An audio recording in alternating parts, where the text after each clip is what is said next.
everybody. It's so nice to see you again virtually. You're on Music and Chat with Shueh-li Ong, and I'm on location at the Purdue Fort Wayne University, a branch of.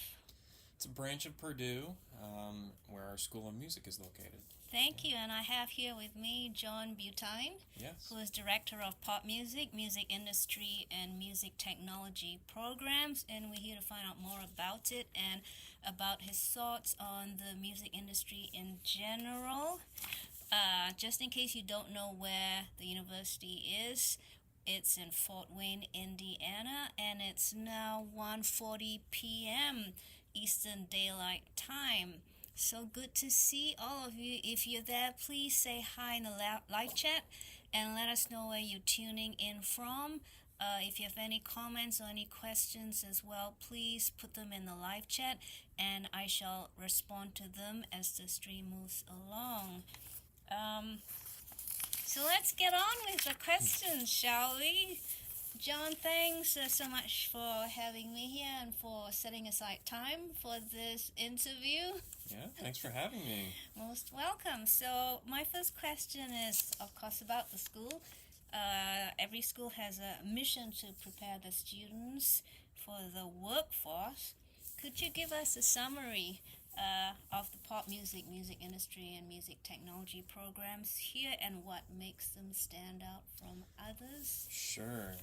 So I'll start with our popular music program, which I think is very different than a lot of other programs that are structured where we have a recording and production concentration, so they're in the studio, they're learning all the gear. So much like a typical production degree you would get somewhere, but we also require students to study an instrument and be a part of ensembles. And so our ensembles are structured different than, say, like a typical art music university. Our School of Music does have an orchestra and like a symphonic band and choirs, but in the popular music programs, we have kind of more of your rock bands, if you will, or we're playing all sorts of different styles of music. And right now we have 5 different groups of those. So students get to participate in that, which is really good when you tie that into their studio experience. So they're kind of experiencing both sides of the glass, if you will. And that, I think, really prepares them to do exceptional studio work. Music industry is more of a standard music business degree. We cover marketing, like music marketing, entrepreneurship classes,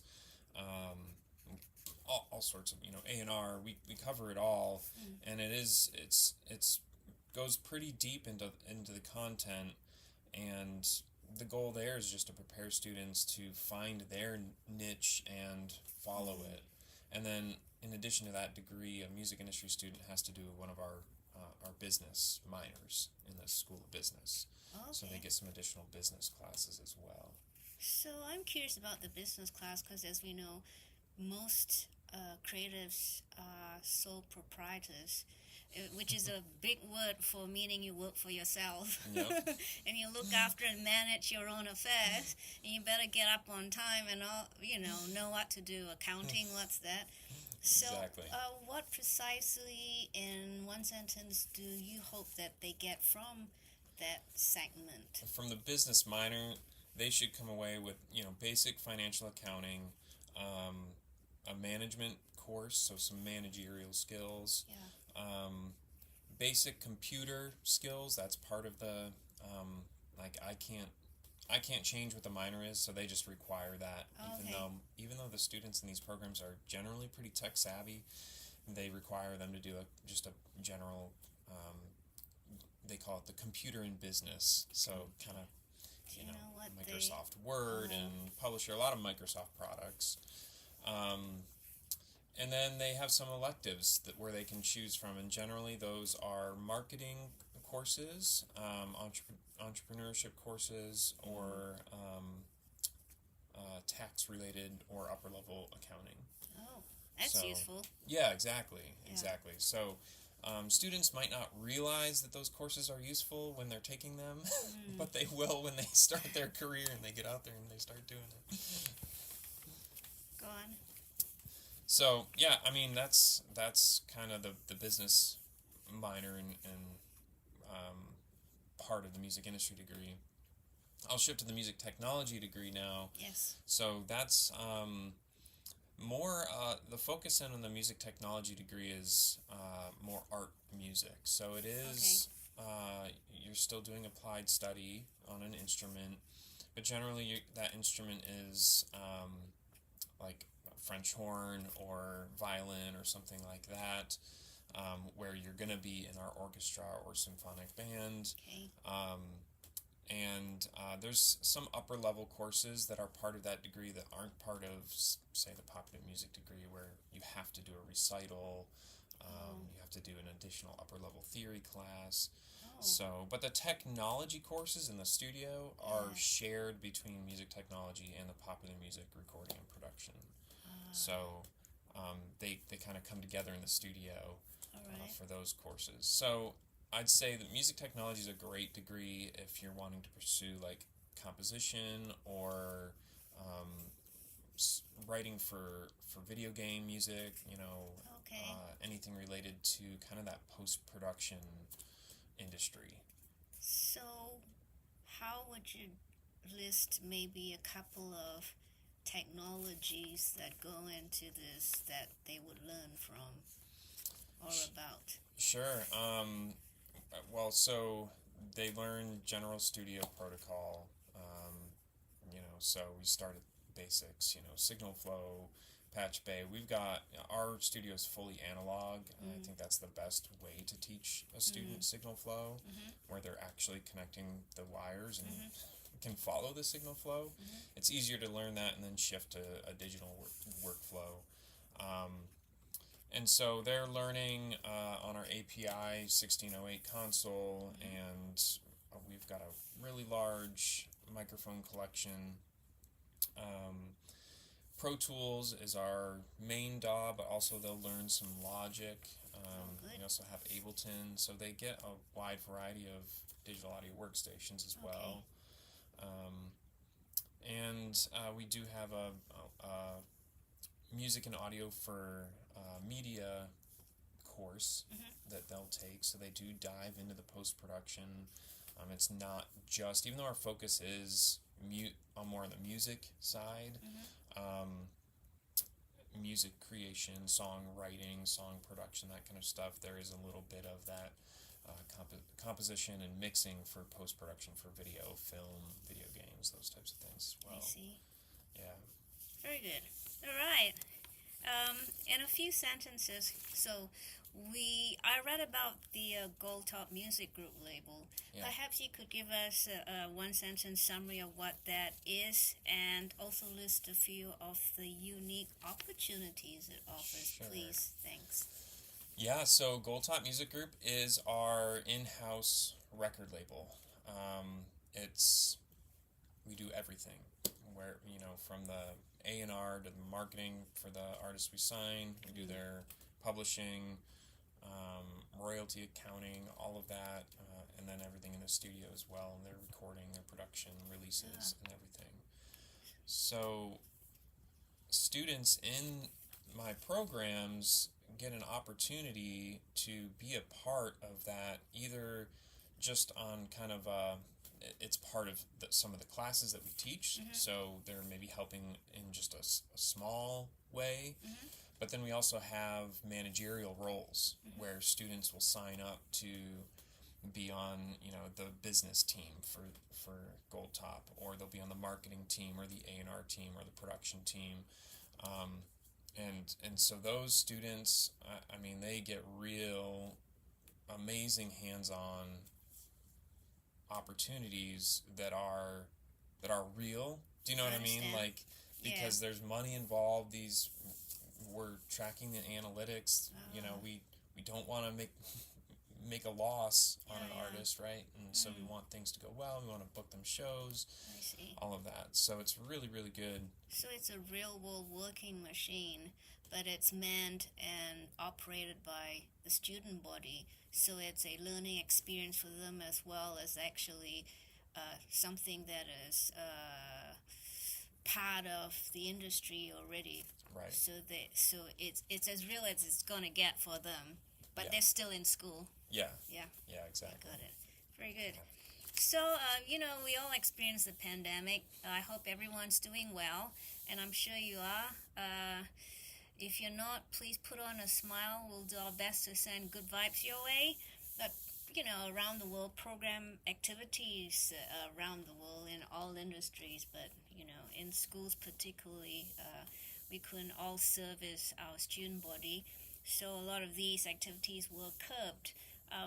We're quite interested in how the faculty and student body innovated in response to the restrictions, if any, and what were a couple of initiatives that were so successful that they've become an integral part of the learning system. That's a good question. And I actually came into these programs during COVID, so at a very strange time, right? John joined in 2020, if I'm not wrong. Yeah, so right in the middle of the pandemic. And so the fall semester that I started here, I mean, it was a lot of things online. Zoom became Zoom, right? It became a verb. Yeah, that's right. And a noun, right? And so if we did have classes, we had to be 5 feet apart. Like we had to pay attention to how many square feet we have in the studio, so how many people can be in here at a time. And so that really limited us, and so we had to get creative with, and luckily we have lots of technology here, so get creative with our use of cameras and sharing, screens and video up onto Zoom, or to different screens throughout the building. So if I wanted to demonstrate something in the studio, but half of the class was out in the live room, they couldn't see the console, I could put a camera above the console, and our other instructors would do the same thing. So we really embraced this technology, and I'd say that is what we haven't lost, is like, we found that really useful. And even if we all can be in this room, just being able to throw a camera above the console and get a nice close-up and throw it up on the screen is very useful for students, who are in the back row or whatever, and they don't want to come up, because there is a little bit, I think, less inclination to like crowd together in a small space around, say, a recording console. I've noticed that students tend to generally just stay in their seats, or but yeah, those are kind of the main things. And live music, of course, didn't exist for a while. And our School of Music, I was kind of took the lead in setting up our live stream for our School of Music, so that when a student did have to do their required recital in front of an audience of just their parents, right? Because they couldn't make it public. They could only invite like 10 people, I think, max. So we thought it was really important that the rest of the student body get to hear their peers performing. So we started live streaming all of the School of Music events, and that continues today. So that's also a kind of a lasting impact of COVID. So did you do this live streaming at the Performance Theater or in one of the classrooms or studios? So generally the recitals are in our Reinhardt Recital Hall in our music center over on main campus. And then our orchestra and symphonic bands, they will perform in our performance center in our music center. We did do some live stream stuff in this studio as well, with different bands that we signed with Gold Top and some different events that we had. And those, we might have like 4 or 5 cameras set up and do some nice camera switching and fun stuff like that. It's really good experience for students. So students learned a lot on that side of things too, and got more involved into the video and video editing and live streaming and how does this software work and all of that. So it's been good all around to kind of add that technology into the programs. That's wonderful. So viewers out there, please, if you're standing by and watching, and I know there are a lot of you who are shy, I've come across you, and you need to stand up and human up and tell us where you're tuning in from in the live chat. Looks like Gary Mayulo, our music and chat archivist and ambassador, he's there. So Gary, could you lead the way and say hi in the live chat, please? I'm here with John Buteyn. He's a director of pop music, music industry, music technology programs at the Purdue Fort Wayne University. And he has kindly set aside a piece of his afternoon here with us so he can find out more about the programs and about what's happening in the music industry according to John. Let's talk about the real world. And we all are glad to be back in the real world, but at the same time, a lot has happened in the real world. We've seen, at least in the entertainment world, the rapid rise of digital distribution platforms and streaming services. It's not a new occurrence. It's been, around for quite some time.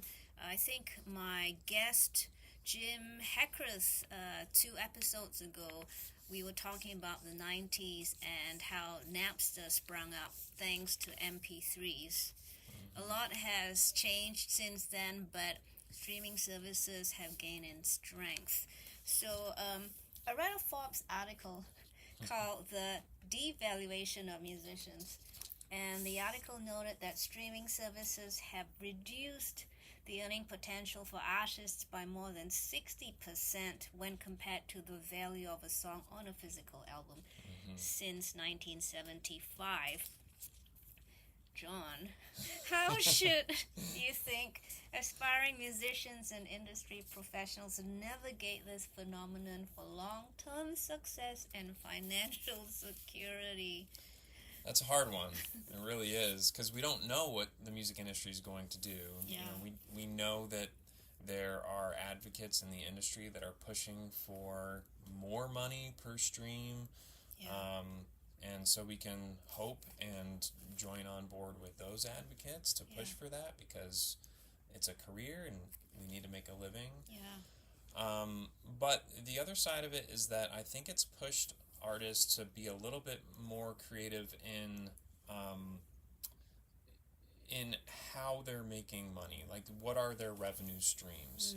So it's not, unfortunately, we can't just be amazing at our instrument and do only that. Like, we have to be able to do multiple things. I have to be able to market myself, right? Like, I have to build an image for, like, if I'm a band, like, what is my band's image? Like, you have to really establish that, really market it. You have to be good at Instagram and, all of the social media, right? And the TikTok and everything. TikTok. So that you are selling your brand to the artist. You're not, or to the market. Yes. You're not really just trying to sell music to consumers anymore. You're trying to sell your brand. And so what we kind of tie into both the popular music and music industry and music technology programs is kind of on the industry side. Courses that they take is how important it is to consider that, like, your brand, and that it all is really in this one bubble of, like, who you are, who do you want to define yourself as, and then what is it that you want to do to make money. And so just an example, it might be that you love to mix music, right? You want to be a mix engineer, but you can't do that full time, right? There's lots of people doing that. So you need to pick up some gigs. So you also need to be good on an instrument so you can play gigs on the weekends or whatever it is, right? So, and that's just, I see it here in Fort Wayne with peers and adjunct faculty that we have that it's like you're doing so many different things, and that's kind of what we train our students to do, like, and just give them a wide variety of courses in the curriculum where they're well versed in as much as we can fit into the degree, you know. So I understand. You know, I had this question for the end, but I'm going to ask John this question now. And it's one that, it's not a question so much as it's a platitude, aka a saying. And it tends to be regarded as wisdom, a wise saying. And I remember my mom used to say to me, concentrate on your practice or whatever it is. Also, she said, don't be a jack of all trades and master of none. Because I always wanted to learn new things, you know, play around with stuff that I discover, thinking, oh, this looks fun, I want to know more about it. What would you say to this age-old wisdom, don't be a jack of all trades and master of none? Because it kind of ties in with what you were saying before. So should we just cancel that wisdom? You know, I think in this industry in particular, you kind of do need to be a jack of all trades. Maybe not all the trades, but a lot of them. You know, and maybe you'll get to a point in your career where you're successful enough at one thing, that the one thing that you love to do the most, right? And so we see this happen with different producers or engineers that have kind of risen up and their careers have kind of blossomed, and now they're able to do this one thing that they love doing full time, and they can hire people to do their marketing or do their taxes or there you go. finances and all that kind of stuff. Yeah. So, but I mean, you have to work towards that, and the way to work towards that is by being a jack of all trades. I think it is important, though, to maybe pick a couple of your favorite things, right? Yes. Like, so, for example, in our degree, like, you have a primary instrument. That should be the instrument that you want to get the best at, but then we also have secondary instruments that they have to study, and they don't do as intense study on those instruments, but the point is, like, we want you to be really good at one instrument and then also be familiar with other instruments. So there you go, everybody.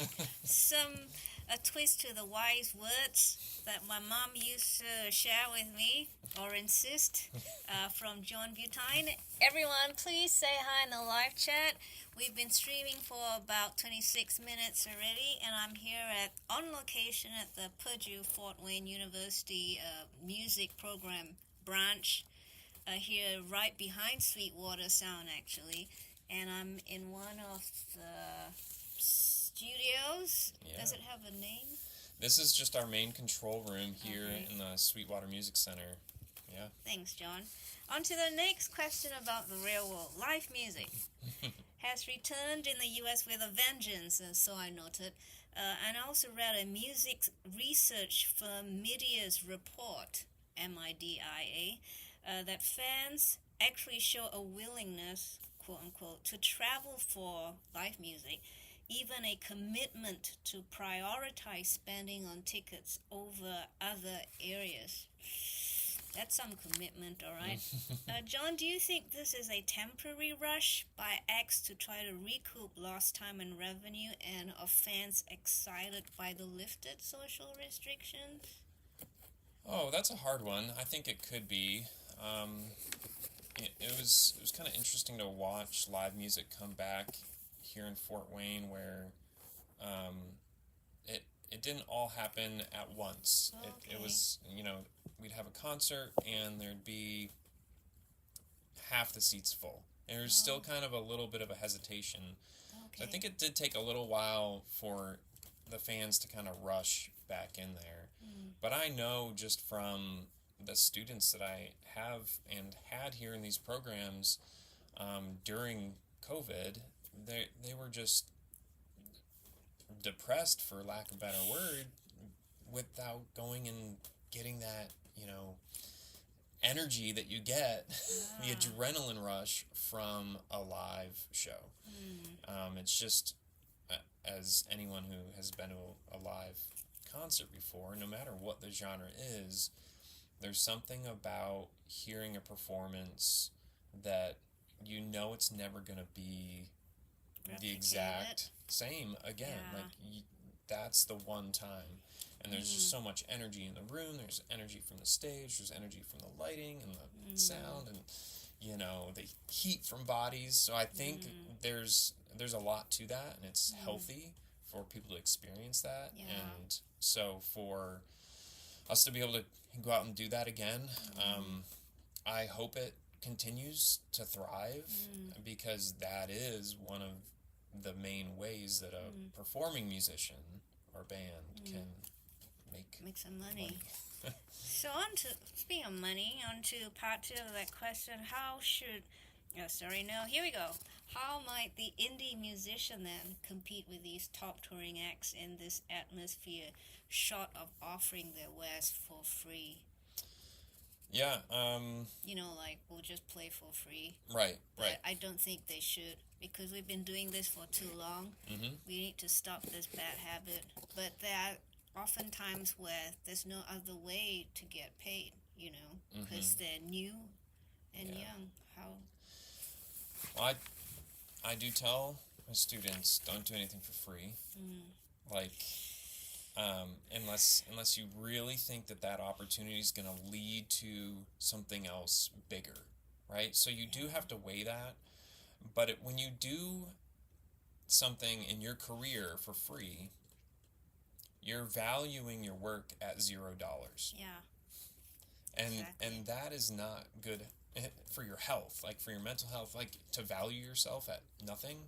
So you have to value your work. And I think for you to, if you're going to go do a live show and you're talking to a bar or whatever it is, and you know it's not going to pay much, or maybe they didn't offer anything, to be able to at least say, hey, could we at least have like $50, or could we put a jar at the front and collect tips, or could we do $5 at the door? Like, having that conversation is really important. Being able to say, like, if we did $5 at the door, why don't we split any revenue that we make? And that's a good one. A lot of venues, especially smaller venues, will look at that like, oh, cool, well, we can make some extra money doing that. So, yeah, I'd say just make sure you value yourself and your work. And if a friend asks you to mix a song and they're like, I don't have any money, you gotta say, well, sorry, like, I charge money. This is what my career is. And or do a trade even. Like, yeah, I mix for sure. you and you play for me or something. Sure. Yeah. That's one way. So I think indie bands, going back to, how they can make money and kind of get over that hump, and something that we do with our artists that we signed to Gold Top, because they're all smaller artists, never been signed to a label before, is really just try to help them book shows, help them with their marketing and their branding, and that will help them not get the venues that Taylor Swift or whoever's getting, but will help them get venues and get shows that they will get paid for. There you go. That's important, and it's an uphill battle for indie musicians, and it's always been, so it's nothing new.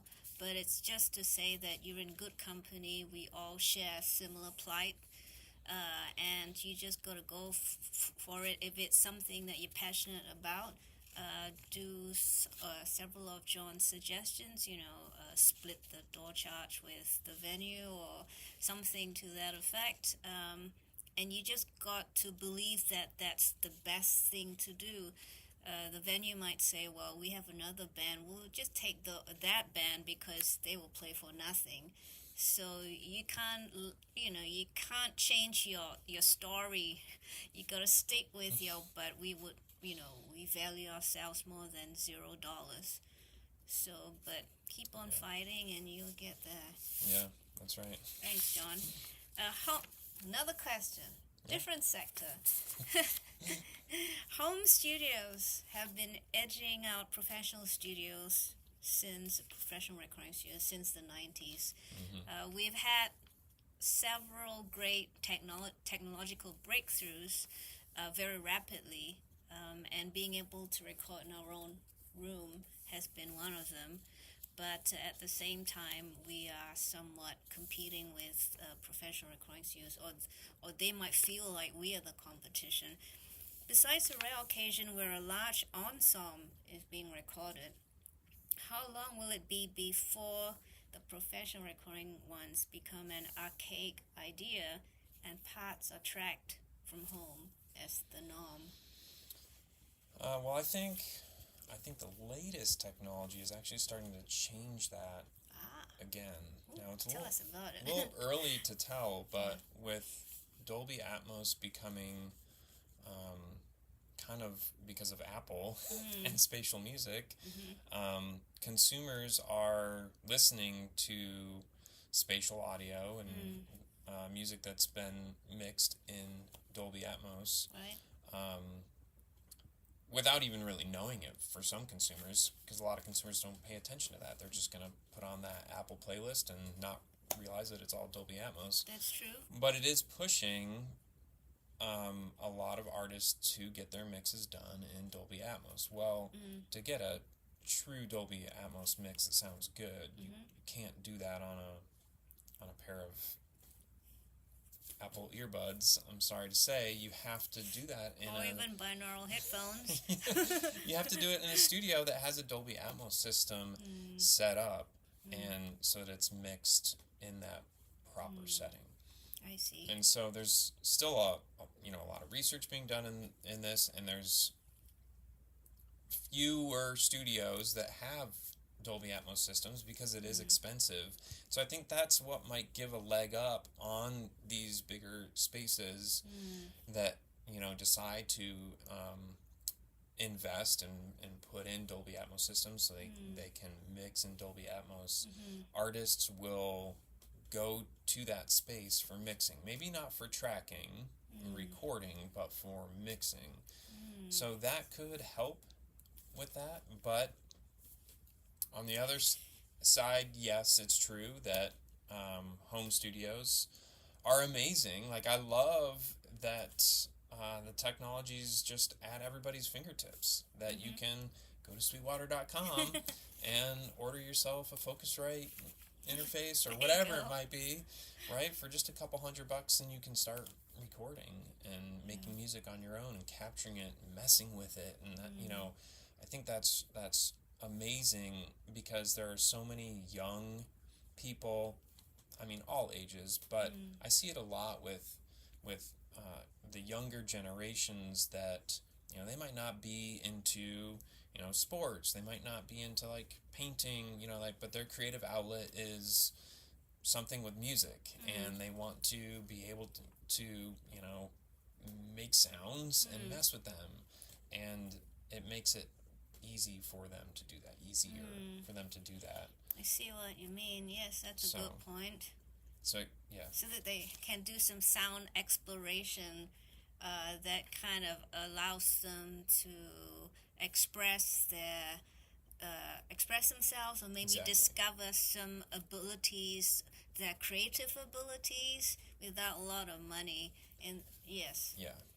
Yeah, and we've run for a few summers now music technology camp where we have some middle school and high school students.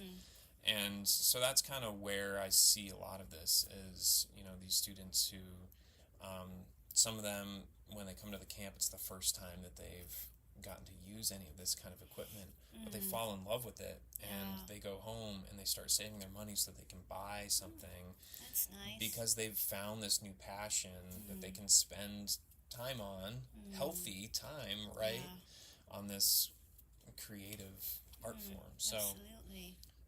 So I think home studios, even though it has wreaked havoc on big commercial studios, I think it's a good thing overall. I guess some wise person might say the pie is big enough for everybody. What kind of pie is that one? I don't know. Pepperoni pie? I see. I'm going to check the live chat, so sorry for my large face in the screen, but I'm checking the live chat to see if there are any interesting questions. we've got any. I see.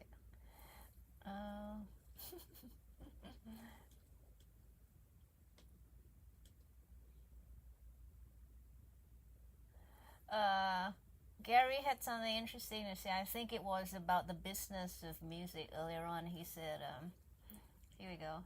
There seems to be a tremendous imbalance of those who do the work and those who run the company in terms of money earnings in just about every industry. It seems musicians are in the same boat.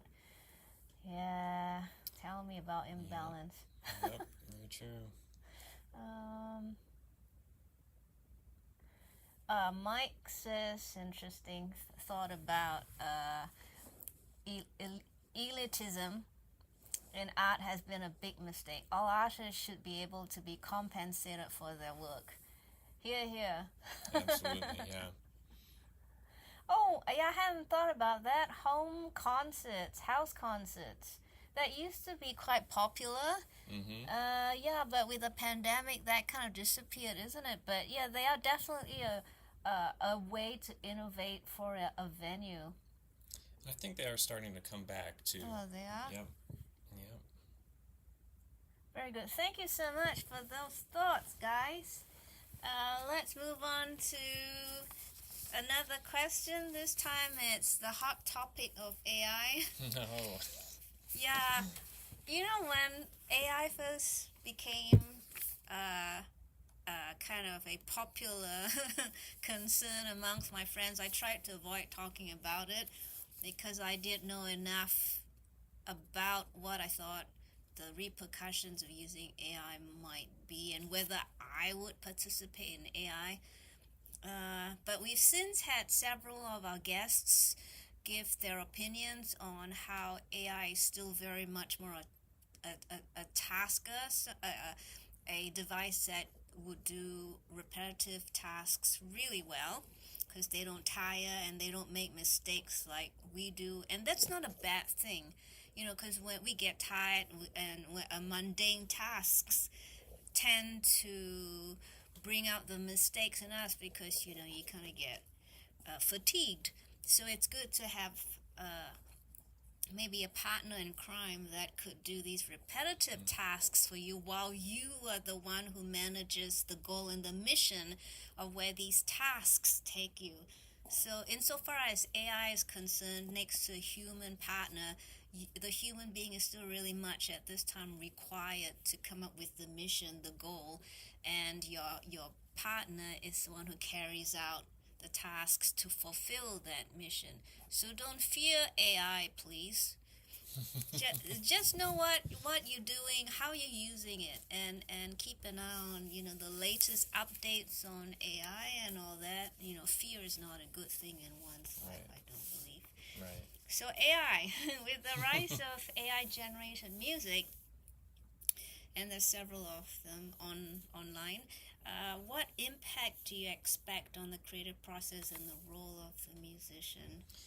Well, I think it can be a positive thing, kind of like you're saying. We can use some of these new tools to generate or spark an idea that then you can roll with. You know, I think any songwriter or composer might say, like, starting the song or coming up with that initial idea can be the hardest part. And so, you know, if you use AI to generate an idea and then tweak it and then build it into something that's your own, I think that can help, especially someone who's newer to the art form and trying to learn. You know, that can be a really helpful use of that. So I think, like you said, just embracing it, knowing when you're using it, and not overusing it. You know, my background is mostly in recording and in the studio, mixing and editing, and kind of going back to those repetitive tasks versus, you know, what we should be making the decisions about. I think if you're using it for, say editing or trimming audio or something like that, adding fades across a bunch of edits, that is fine, right? Yes. it's even fine if you use AI to maybe EQ a track. True. Because you could like. However, Oh, there's a however. however, like you need to then listen to what it did, right?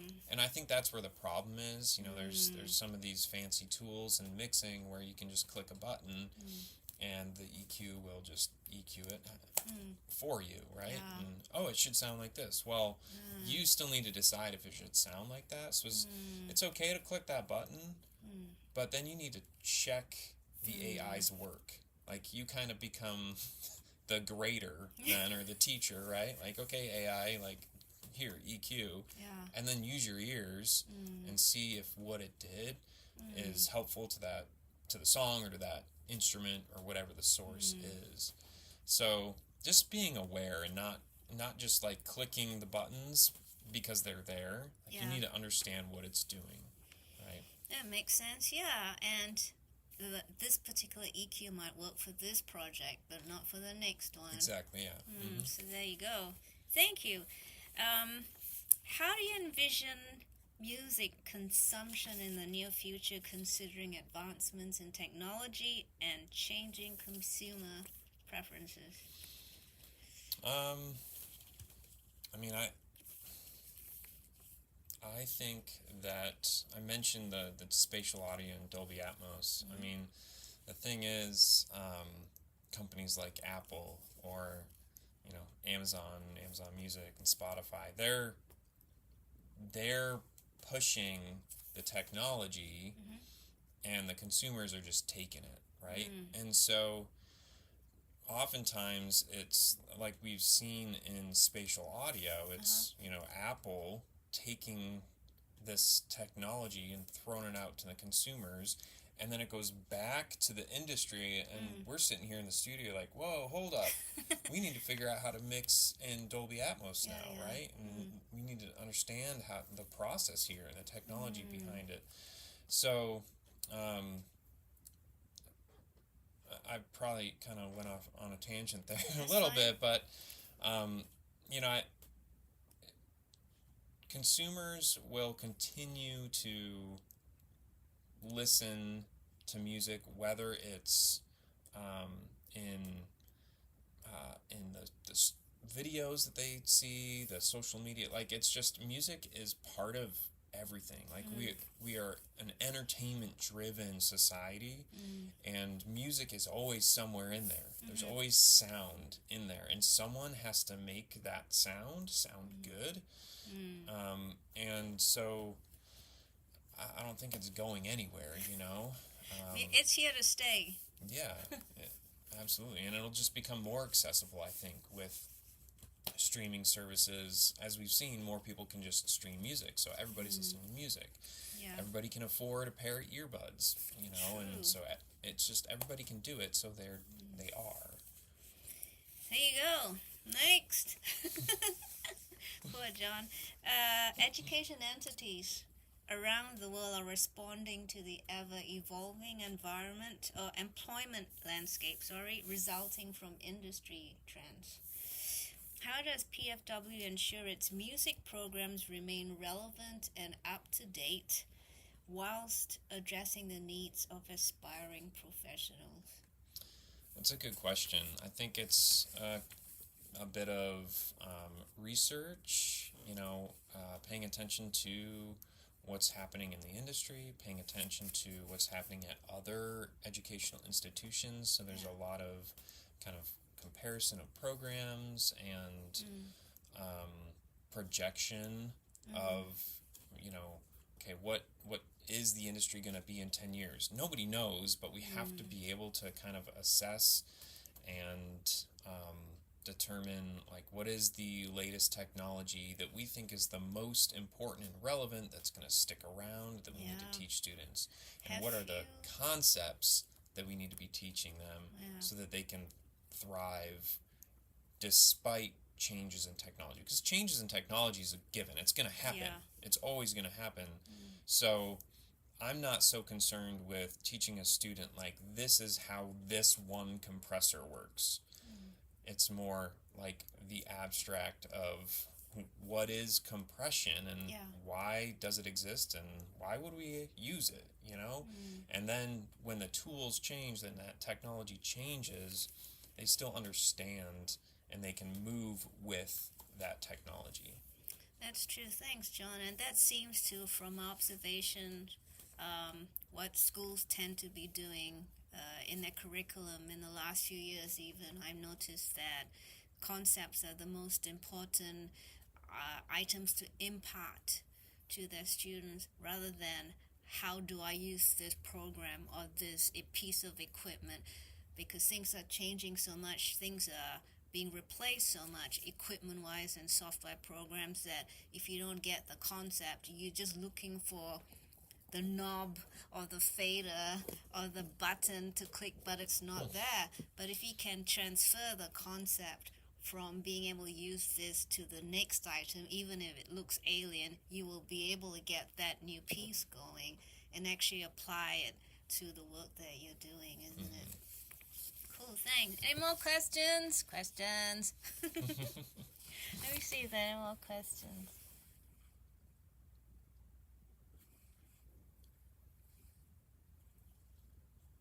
Oh, I got one about AI from Gary. As people learn more about AI, that should generate less fear about AI. I would hope so, Yeah, I hope so too.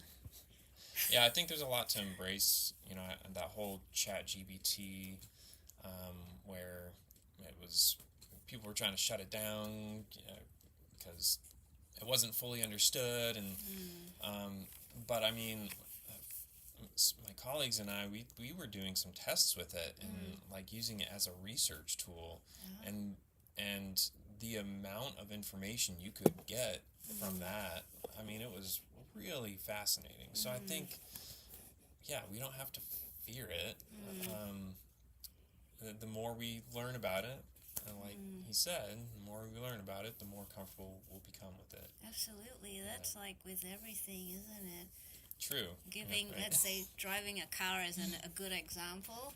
Oh no, I've never driven a car before, I'm so afraid. But once you become a master of your instrument, oh, no big deal, I'll just drive to Fort Wayne, Indiana. On to the pandemic questions about.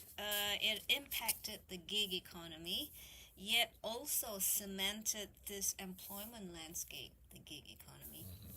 What are some of the key challenges that will continue to be faced by gig workers, you think?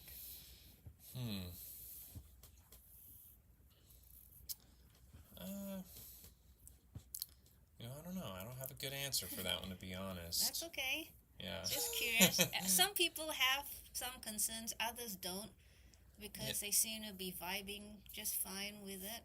Yeah, I mean, I think it's kind of coming back. I mean, it was hard for years, because of the pandemic. Yeah. But it's definitely coming back where, I've got several student groups who are gigging all the time. Oh, good. So I think part of that is maybe the location where people are. In some cities, maybe it's not the same vibe as it is here. I mean, Fort Wayne is a very music-driven, creative city. There's a lot of musicians here, so because when you got Sweetwater, I mean, you got thousands of people who are like, come on, music is like our life. We live for music. So I hear we're there are gonna more than 3,000 employees at Sweetwater now. Over 3,000. So that's your community. Always growing. Yeah. So, anyways, I'm hopeful that it's not no longer detrimental and that gigs Wonderful. come back. Yeah. Thank you. I have a last question for John, and I'm sure he's had enough of my questions. Any questions from you guys before I end the stream? We might have a play with my theremin. I brought it here, and the theremin always creates a lot of excitement and curiosity, because we all speak the English language, like tongue tie, but one person's label is someone means something else for somebody, so it's always quite a challenge to try and explain the theremin and how it works to someone who's never seen it perform in real life, even if they've seen it before. So we're gonna do a little of that. You can stick around and watch us, and it's all gonna be fun. No one's judging anybody, and I hope you will. And if not, I'll see you at the next broadcast. But I have a final question for John. If you don't have one, and I don't quite see one right now. Here's your final question. It's like an exam, isn't it? John, your final question is... we all make mistakes as a rookie in our personal and professional lives. I made plenty. Mm-hmm. What would you tell your younger self on hindsight? That's a good question. Oh. Yeah, I was too hard on myself, I think, when making mistakes. Like, I would have made it very clear, like, hey, listen, that's how you learn, is by making a mistake. Like, go mess that thing up so that you can then fix it, you know? I was very much like a perfectionist, still am. That's kind of like just a trait of mine. But like I've now grown into the understanding, like, that's how the best way to learn is just by making mistakes. So, and that's one reason why I love teaching, because I love to watch a student make mistakes. I hate to say that, right? Like, I love to watch them make that mistake and then work through it and be able to, like, critically think without me saying, like, nope, now click there, no, click there, they'll realize it, and I can, of course, like, kind of guide them. But I think it's really important for us, no matter what age we are, is, we're always going to make mistakes. And as long as we're okay with that understanding, then we can learn from it. Like, if we're too hard on ourselves about that, then it's hard to learn from your mistakes. But if you're more open to, like, hey, listen, I'm not perfect, so I'm going to screw up, and then I'm going to figure out, like, why I screwed that up, and then I'm going to make it better next time. Yeah, I hear you. I'm like you. I'm a perfectionist. I hate making mistakes.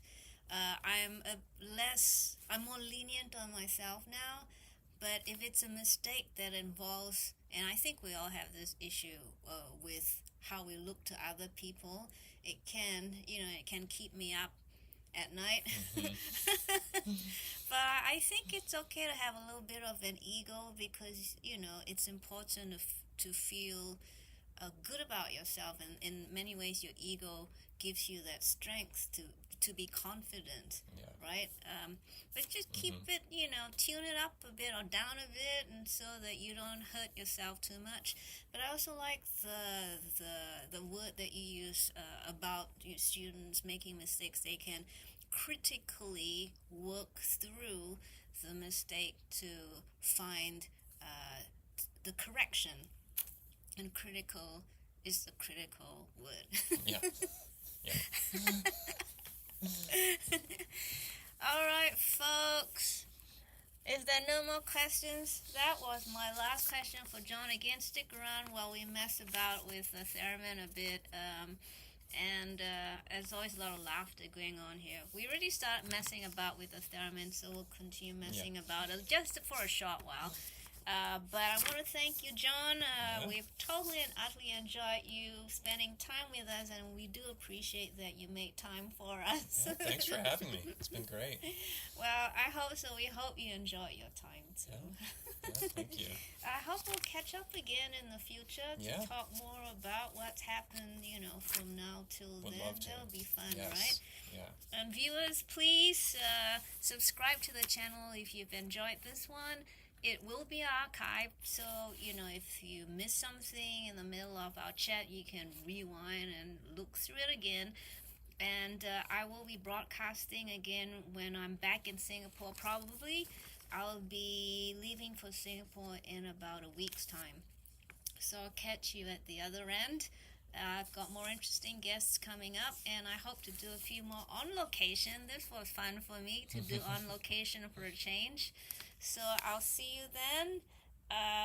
And please share this live stream music and chat with your friends, please. So stick around while we play with the theremin. Yeah. Okay, let's do that. Thanks, John.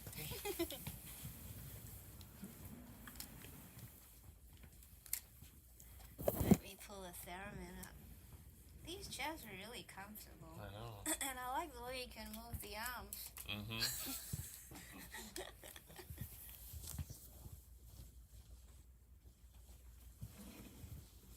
So I set up my ether wave, as you can see, and I did Nathan.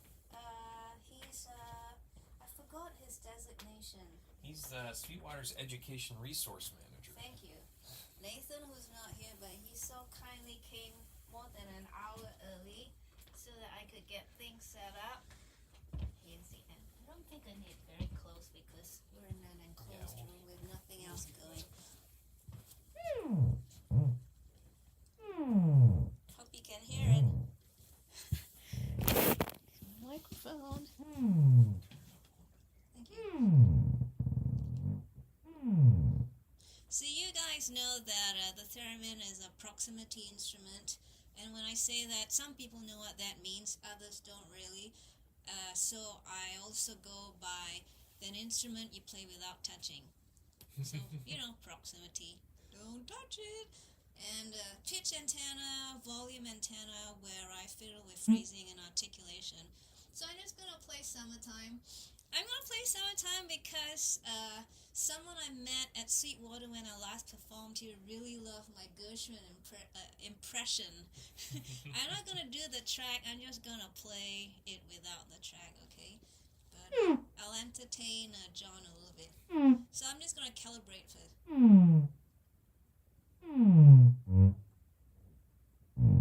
So my lowest note is around here. Okay. Yeah, if it touches my shoulder, it's going to be like that. So it can't touch my shoulder. So I have a place where there's nothing. I'm not playing anything, so to speak. Okay. I'm just going to bring down my volume range a bit so I'm not getting carpal tunnel syndrome.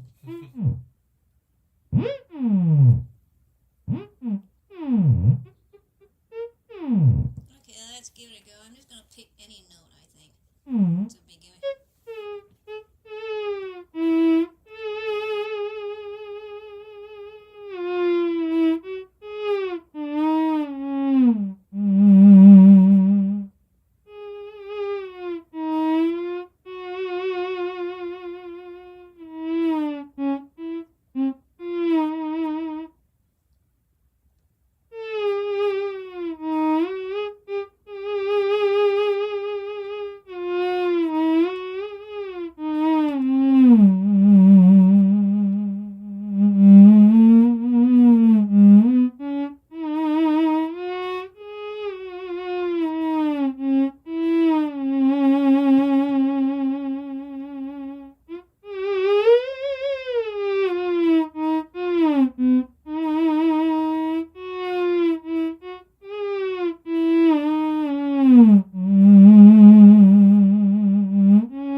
John to play for us. Oh, I'll play that. Yeah, Okay. let me just play that song. There we go. All right. Ooh.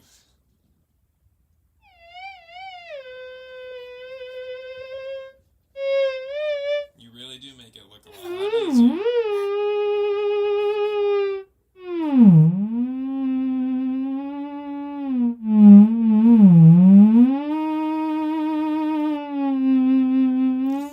That like left, you really have to detach like the two sides of your brain to really like. Yeah, it's one of the. Yeah. It's a crazy instrument, but You I was just trying to do like a major scale earlier, and even that is. I'm gonna turn it down a bit so you notice there are less harmonic colors. Okay. Because when it's very hot, you don't get a good range in the amplitude.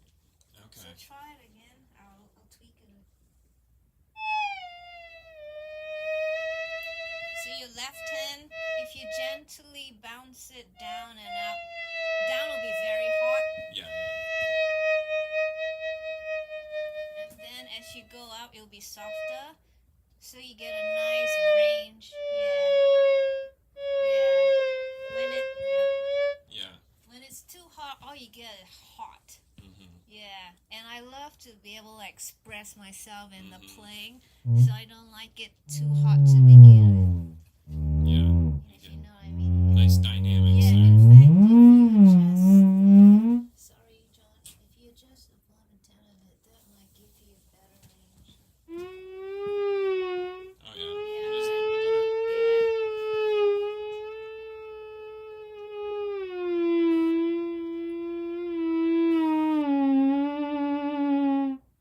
But this.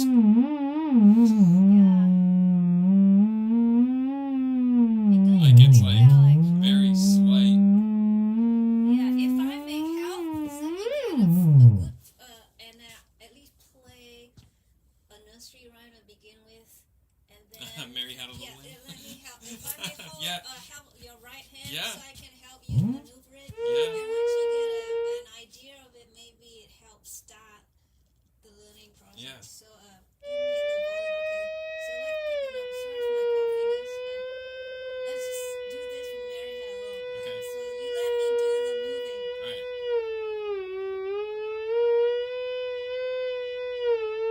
Don't you move, let me move. Can you feel the notes?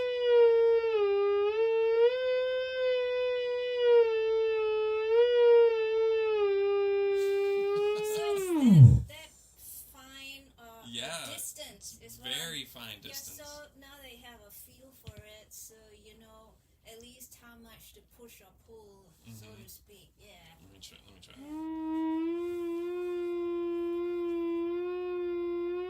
find a pitch that I can. There you go.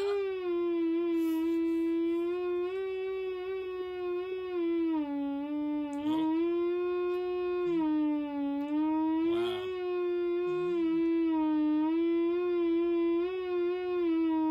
That's A pretty little good. flat. Now, so a good friend of mine, Michael, and I used to tell each other this, you know, it's a joke, but after you kind of fiddle around with the instrument, like really crudely, they say, now play it with feeling. You know, instead of feeling, it's filling. So there you go. Oh, this is I could amazing. play something else if Yeah, you like. yeah, I would love to hear something I'll else too. play it's another jazz standard, but it's easier without a track than to play my songs that require a track. So just calibrate it again. Let me bring it down so I have more range. So okay.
Oh, it's amazing. But the whole, I've come to the conclusion through my own experiments that I love that the theremin provides us continuous voice, because then you can do what the voice can do. You know, kind of like a slide in or out of a note.